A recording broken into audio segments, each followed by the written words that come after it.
નમસ્કાર ખેડૂત મિત્રો, ખેડૂત મોલ ગોંડલ અને ખેડૂત મોલ બાબરા વતી હું દિનેશભાઈ કનારા આ તમામ ખેડૂત મિત્રોનું હાર્દિક સ્વાગત કરું. ખેડૂત મિત્રો, આ વર્ષે આખા સૌરાષ્ટ્રની અંદર પુષ્કળ પ્રમાણમાં મગફળીનું વાવેતર થવા જઈ રહ્યું છે. એમાં પણ સરકારના ટેકાના જે ભાવ છે એમાં થોડોક વધારો થવાથી હજુ ઘણા ખેડૂત મિત્રો એ વાવેતરની અંદર વધારો કરી રહ્યા છે. હવે જ્યારે મગફળીનું આટલા પુષ્કળ પ્રમાણમાં વાવેતર થતું હોય ત્યારે એ મગફળીનું સારામાં સારું ઉત્પાદન આપણે લઈએ એ પણ એક મહત્વની વાત છે. અને આ મગફળી જે છે એ મગફળી પાકનો જે મુખ્ય પ્રશ્ન હોય એ ક્યારે કે જ્યારે ધીમો ધીમો વરસાદ ચાલુ હોય, 7-8-10 દિવસ માટે ધીમો વરસાદ ચાલુ રહે ત્યારે મગફળી પાક જે છે એ પીળો પડી જાય છે.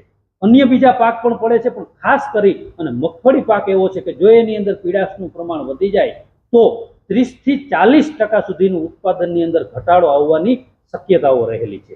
તો આ જે પીડાશ દૂર કરવા માટે થઈ અને આપ બધા જાણો છો કે કૃષિ યુનિવર્સિટીની જે ભલામણ છે કે હીરાકસી એટલે કે ફેરસ સલ્ફેટ 70 થી 80 ગ્રામ અને એની સાથે લીંબુના ફૂલ એટલે કે સાઇટ્રિક એસિડ પંપે 8 થી 10 ગ્રામ નાખીએ તો એ પીડાશ જે છે એ ઓછી થઈ જાય છે. પણ જો એની અંદર એક વસ્તુનો ઉમેરો કરું કે જ્યારે મગફળી પીળી પડવા લાગે છે ત્યારે એની અંદર હરિત દ્રવ્યનું પ્રમાણ ઘટી જાય છે. એટલે કે પાંદડું જે છે એ લીલું હોય તો જ એ ખોરાક બનાવી શકે, નહીતર ખોરાક બનાવી શકે નહીં. તો આપણે એને તૈયાર ખોરાક આપવાનો છે.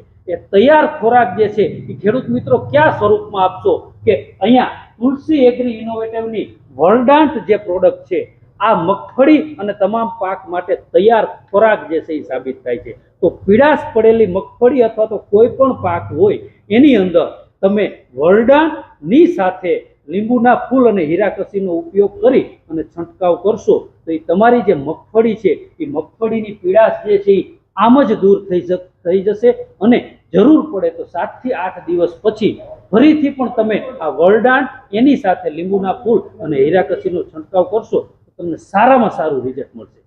આ વર્ડાંટનો ઉપયોગ કરવાથી ખાલી પીડાશ માટે જ નહીં, એની સાથે સાથે સારા ફૂલ આવવાની બાબતમાં, ફૂલમાંથી ફળમાં રૂપાંતરણ થવાની બાબતમાં અને ફળમાં જે રૂપાંતરણ થાય એ પોપટો પણ ભરાવદાર થાય એના માટે પણ સારામાં સારું કામ કરે છે. મગફળી જ્યારે પાકવાની અવસ્થાએ પહોંચે છે ત્યારે 40 ml પ્રમાણે જો આનો છંટકાવ કરવામાં આવ્યો હોય તો મગફળીનો તમામ પોપટો અને દાણો જે છે એ ભરાવદાર થાય છે.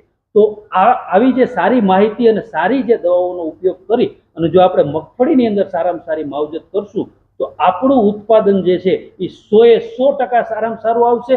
અને આ વસ્તુનો ઉપયોગ કરી અને ઘણા બધા ખેડૂતો એના સારા પરિણામો જે છે એ ભૂતકાળની અંદર લીધેલા છે. તો આનો ઉપયોગ કરવાનો છે અને તમામ ખેડૂતોએ કરવાનો છે. વળી ફક્ત એનો જે ખર્ચ જે છે એ પંપે જે છે એ 30 રૂપિયાનો જ છે અને સાથે હીરાકસી અને લીંબુના ફૂલનો ઉપયોગ થાય એટલે 35 રૂપિયાના પંપના ખર્ચની અંદર આપણને મગફળીની અંદર અને તમામ પાકોની અંદર પીડાશની બાબતમાં ખૂબ જ સારામાં સારું પરિણામ મળશે. તો ખેડૂત મિત્રો, મગફળી માટે આ સારામાં સારો એક જે વિષય છે એ પીડાશ માટેનો છે અને એના માટે તમને જે કંઈ ભલામણ કરવામાં આવી છે એ મુજબનું તમે આયોજન કરશો તો તમને 100% સારું પરિણામ મળશે. આભાર.